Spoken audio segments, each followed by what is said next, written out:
Hello friends, this video நம்ம contract costing ஓட illustration number 23 பார்க்குறோம். DLX Limited undertook a contract for 5 lakh. So contract price அதில் சில items கொடுத்துருக்காங்க. Material, wages, rental expense, plant purchased, material on hand on closing value, அப்புறம் அக்ரூட் on closing value, அப்புறம் work certified கொடுத்துருக்காங்க, cash received கொடுத்துருக்காங்க, depreciation கொடுத்துருக்காங்க, uncertified கொடுத்துருக்காங்க. அப்புறம் என்ன சொல்லியிருக்காங்க, எஸ்கலேஷன் கிளாஸ்ன்னு சொல்லி சில சேஞ்சஸ் நடந்திருக்கு. அந்த பர்டிகுலர் நமக்கு மேலே கொடுத்த வேல்யூஸில் சேஞ்சஸ் நடந்திருக்கு. அந்த சேஞ்சஸ் வந்து என்ன ஆயிருக்கு அப்படிங்கிறத நம்ம பார்க்க போகிறோம். இந்த event of prices of material and rate of changes increased by more than 5% of the contract price would be increased accordingly by 25%. இந்த மெட்டீரியலும் வேஜஸும் 5% கூடுச்சுன்னா, ஐ மீன் கூடுதுன்னே சொல்லிட்டாங்க, ஏன்னா எஸ்கலேட்டர் கிளாஸுங்கிறது நடந்துட்டு இருக்கிற விஷயம். 5% கூடுது, அதனால என்ன ஆகுது, ஆட்டோமேட்டிக்காக கான்ட்ராக்ட் ப்ரைஸு 25% வந்து கூடிருச்சு. இது ஃபஸ்ட்டு. அதே மாதிரி பியாண்ட் இது என்ன அர்த்தம்னா, ஒவ்வொரு தடவையும் மெட்டீரியலும் வேஜஸும் 5%க்கு மேலே கூடும்போது ஆட்டோமேட்டிக்காக என்ன நடக்குது, இந்த கான்ட்ராக்ட் ப்ரைஸு 25% வந்து இன்க்ரீஸ் ஆகுது. அதுதான் வந்து இந்த escalation clause. It was found that since the date of signing the agreement in the prices of material and wages rate increased by 25%, the value of work certified does not take into account the effect of above class. என்னதான் contract price வந்து 25% கூடினாலும் இந்த work சர்டிஃபைடுங்கிற அமௌண்ட்டில் எந்த ஒரு சேஞ்சஸும் வரல அப்படிங்கிறதையும் கிளியராக சொல்லிட்டாங்க. இப்போ நம்ம என்ன கண்டுபிடிக்க போகிறோம், இந்த பர்டிகுலர் இன்க்ரீஸ்க்கு அப்புறமா இருக்கிற காஸ்ட் ஆஃப் மெட்டீரியலுக்கான அமௌண்ட் எவ்வளோ அப்படிங்கிறத முதல் கண்டுபிடிச்சிட்டா நம்மளால் கான்ட்ராக்ட் அக்கௌண்ட்டை ஈஸியாக ப்ரிப்பேர் பண்ணிட முடியும். ஸோ ஃபஸ்ட்டு இவங்க கொடுத்துருக்கிற இன்ஃபர்மேஷனை நம்ம வந்து அக்கௌண்ட்டில் கொண்டு வருவோம்.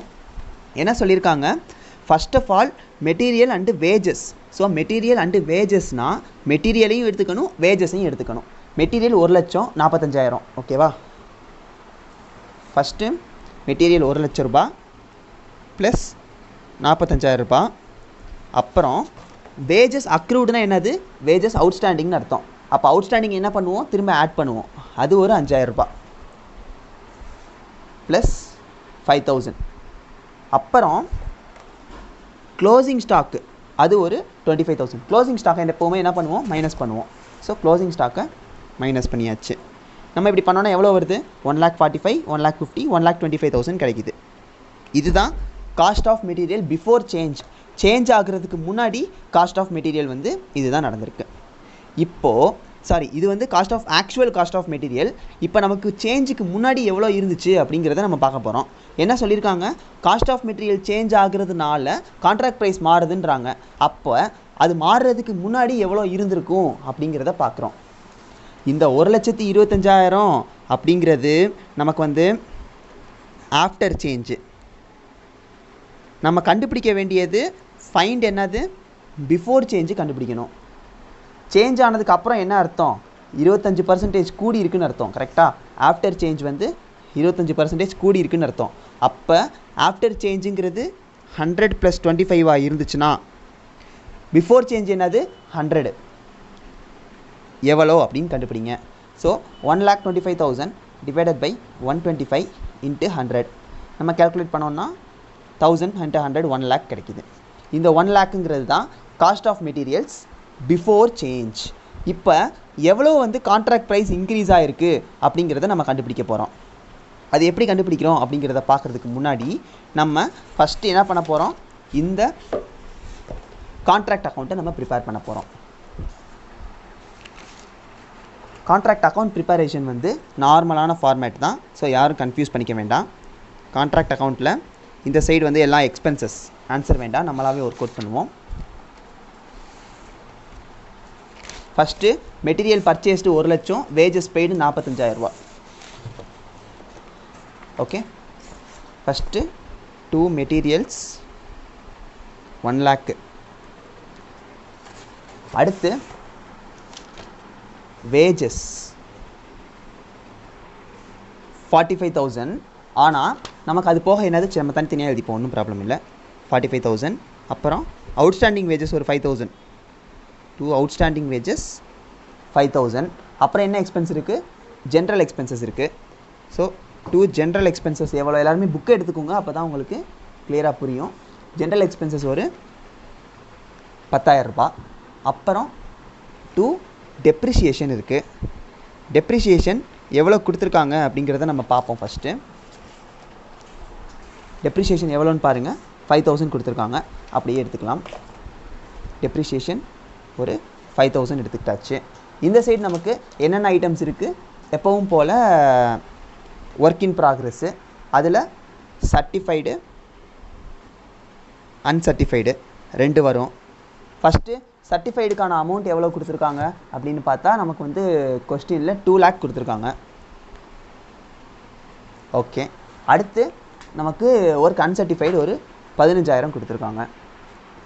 இப்போது நம்ம பேலன்ஸ் பண்ணணும். ஆனால் அதுக்கு முன்னாடி நம்ம ஒரே ஒரு விஷயத்தை கிளியராக கவனிக்கணும். இந்த சேஞ்சஸ், இந்த 5% இன்க்ரீஸ் இன் வேஜஸ், அந்த சேஞ்சஸை நம்ம இன்னும் அக்கௌண்ட்டில் ட்ரீட் பண்ணவே இல்லை. அது எப்படிங்கிறத பார்ப்போம். ஓகே, இப்போது இந்த பாயிண்ட்டை நம்ம கிளியராக கவனிங்க. 5% மெட்டீரியல் அண்ட் ரேட் வேஜஸ் வந்து இன்க்ரீஸ் ஆச்சுன்னா 25% கான்ட்ராக்ட் ப்ரைஸ் இன்க்ரீஸ் ஆகுது. அது மட்டும் இல்லாமல் இங்கே நமக்கு கொடுக்கப்பட்ட ஒர்க் சர்டிஃபைடு இதில் வந்து அந்த சேஞ்சஸை இன்க்ளூட் பண்ணலைன்னு சொல்லிட்டாங்க. பண்ணலைன்னா என்ன அர்த்தம்? இனிமே பண்ணணும். இனிமேல் நம்ம வர்ற சேஞ்சஸை இந்த ஒர்க் சர்டிஃபைடில் நம்ம ஆட் பண்ணணும் அப்படின்னு அர்த்தம். எவ்வளோ சேஞ்ச் ஆகுதுங்கிறத நம்ம இப்போ பார்க்கலாம். ஃபர்ஸ்ட் ஆஃப் ஆல் நம்ம என்ன கண்டுபிடிச்சிருக்கோம் அப்படின்னு பார்த்தா இந்த 1,25,000 கண்டுபிடிச்சிருக்கோம். இது ஒரிஜினல் காஸ்ட் இன்கர்டு வந்து 1,25,000 ரூபாய். இப்போ மெட்டீரியல் எவ்வளோ நமக்கு சேஞ்ச் ஆகுது அப்படின்னு பார்த்தா 5% சேஞ்ச் ஆகுதுன்னு சொல்கிறாங்க. 5% என்ன ஆகுது? இன்க்ரீஸ் ஆகுது. அப்போ ஆல்ரெடி இருக்கிற மெட்டீரியலுங்கிறது 100க்கு நமக்கு எவ்வளோ கண்டுபிடிக்கணும்? 105க்கு எவ்வளோன்னு கண்டுபிடிக்கணும். ஏன்னா 5% இன்க்ரீஸ்ன்னு சொல்லியிருக்காங்க. அப்போது 1 lakh டிவைடட் பை 100 × 105. இது மொத்தமாகவே எவ்வளோ பர்சன்டேஜ் நமக்கு இன்க்ரீஸ் ஆக போகுது? 25% இன்க்ரீஸ் ஆக போகுது. 25%ங்கிறதுனால 25/100 நம்ம எடுக்கிறோம். ஸோ மொத்தமாக 1,25,000 ரூபா ஒரிஜினல் காஸ்ட் இன்கர்டு. அதிலிருந்து மெட்டீரியல் எவ்வளோ இன்க்ரீஸ் ஆகுது? 1 லட்சங்கிறது 100%க்குனா 105% எவ்வளோன்னு கண்டுபிடிக்கிறோம். ஓவராலாக சேர்த்து கான்ட்ராக்ட் ப்ரைஸ் எவ்வளோ இன்க்ரீஸ் ஆகுது? 25% இன்க்ரீஸ் ஆகுது. கண்டுபிடிச்சா எவ்வளோ வருது? 25/100 × 1,25,000 minus 1,05,000.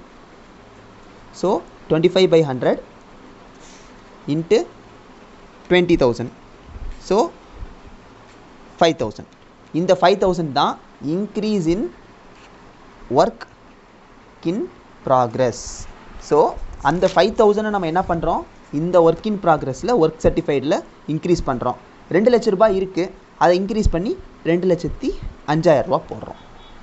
ஸோ ஆட் பண்ணால் 2,20,000 இது ரெண்டையும். அப்புறம் ஒரு க்ளோசிங் ஸ்டாக் இருக்குது. க்ளோசிங் ஸ்டாக் எவ்வளோன்னு சொல்லி பாருங்கள். க்ளோசிங் ஸ்டாக் ஒரு 25,000 ரூபா. அதையும் நம்ம கிரெடிட் சைடில் காமிக்கிறோம். ஸோ 2,20,000 + 25,000 மொத்தமாக 2,45,000. இங்கிட்டும் 2,45,000. இப்போ நம்ம என்ன கண்டுபிடிக்கணும்? நமக்கான பேலன்சிங் ஃபிகர் வந்து நோஷனல் ப்ராஃபிட். நோஷனல் ப்ராஃபிட் நம்ம கண்டுபிடிக்கிறோம். So 2,45,000 minus 1,00,000 minus 45,000 minus 5,000 minus 10,000 minus 5,000. So 80,000. இப்போ இந்த 80,000 தான் நம்ம வந்து சம் ரேஷியோவில் பிரித்து கொடுக்க போகிறோம். அந்த சம் ரேஷியோங்கிறது based on degree of completion. Notional ப்ராஃபிட்டுங்கிறது 80,000. அதை நம்ம வந்து 2 P&L 2 ரிசர்வுக்கு பிரித்து கொடுக்க போகிறோம். அது கான்ட்ராக்ட் ப்ரைஸுக்கும் இருக்கிற ரேஷியோவில் பிரித்து கொடுக்க போகிறோம். கான்ட்ராக்ட் ப்ரைஸ் எவ்வளோன்னு சொல்லி கொடுத்துருக்காங்களா? கொஸ்டினில் கொடுத்துருக்காங்க 5 lakh. அதில் ஒர்க் சர்டிஃபைடு அப்படிங்கிறது எவ்வளோ? நமக்கு 2,05,000ங்கிறது ஒர்க் சர்டிஃபைட். மொத்த கான்ட்ராக்ட்டுங்கிறது எவ்வளோ? 5 lakh. அப்போ டிகிரி ஆஃப் கம்ப்ளீஷன் எவ்வளோன்னு பாருங்கள். 2,05,000 டிவைடட் பை 5 lakh × 100. இதுதான் வந்து நமக்கு மொத்தமாக degree of completion. So 2,05,000 divided by 5 lakh × 100.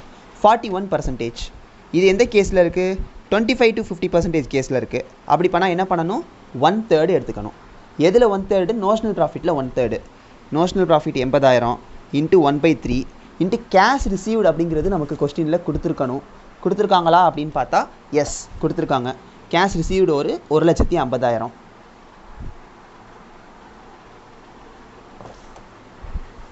So 1,50,000 divided by work சர்டிஃபைடுங்கிறது 2,05,000. இதை நம்ம கால்குலேட் பண்ணுவோம். 80,000 into 1/3 into 1,50,000 divided by 2,05,000. 1,50,000 divided by 2,05,000. So 19,512.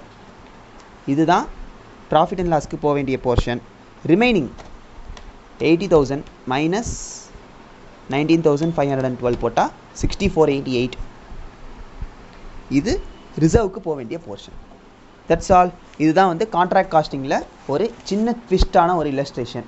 இந்த இல்லஸ்ட்ரேஷனில் நம்ம பார்க்க வேண்டிய முக்கியமான பாயிண்ட் இந்த பாயிண்ட் தான். ஃபஸ்ட்டு காஸ்ட் இன்கர்டு நம்ம கண்டுபிடிச்சோம். ஏன்னா மெட்டீரியலும் வேஜஸும் தான் சேர்ந்து இன்க்ரீஸ் ஆகிருக்குன்னு சொல்கிறாங்க. அதனால மெட்டீரியல் அண்ட் வேஜஸ்க்கான காஸ்ட்டை கண்டுபிடிச்சோம். மெட்டீரியல் வேஜஸ் இது க்ளோசிங் ஸ்டாக்னால மைனஸ் பண்ணி காஸ்ட் எடுத்துக்கிட்டாச்சு. நமக்கு இங்கே சேஞ்சஸை இம்ப்ளிமெண்ட் பண்ணுறோம். இது ஒரிஜினல் காஸ்ட் இன்கர்டு. இது எவ்வளோ இன்க்ரீஸ் ஆகிருக்குங்கிற cost 1 lakh divided by 100 into 1 lakhங்கிறது 100%க்குனா 105%க்கு எவ்வளோ. 105ங்கிறது ஏன் எடுக்கிறோம்? ஏன்னா இன்க்ரீஸ்ன்னு சொல்கிறாங்க, அதனால் 105 எடுக்கிறோம். அப்புறம் 25/100ங்கிறது ஓவராலாக கான்ட்ராக்ட் ப்ரைஸ் வந்து 25% இன்க்ரீஸ் ஆகிருக்கு, அதனால 25/100 எடுக்கிறோம். கேல்குலேட் பண்ணால் நமக்கு 5,000 இன்க்ரீஸ்ன்னு தெரிஞ்சிருச்சு. ஆல்ரெடி நமக்கு ஒர்க் சர்டிஃபைடில் அந்த சேஞ்சஸை காமிக்காததுனால இப்போ காமிக்கணும். ஸோ 2 லட்சம் ஒர்க் சர்டிஃபைடு ஆக்சுவல், ஆனால் 5,000 இன்க்ரீஸுங்கிறதுனால 2,05,000 எடுத்துக்கிறோம். பேலன்ஸ் பண்ணால் நோஷனல் ப்ராஃபிட் 80,000 கிடைக்குது. அந்த 80,000 வந்து ஒர்க் சர்டிஃபைடு பேசிஸ் இந்த டிகிரி ஆஃப் கம்ப்ளீஷன் பேசிஸில் பிரித்து கொடுத்தா நமக்கு ப்ராஃபிட் அண்ட் லாஸ் அக்கௌண்ட்டுக்கு 19,512 ரிசர்வுக்கு ரிமைனிங்கும் போய் சேருது. இதுதான் வந்து அடுத்த கான்ட்ராக்ட் மாடல். இந்த வீடியோலையும் இந்த சம்லையும் ஏதாச்சும் டவுட்ஸ் இருக்குன்னா கமெண்ட்ஸில் கேளுங்க. தேங்க்யூ.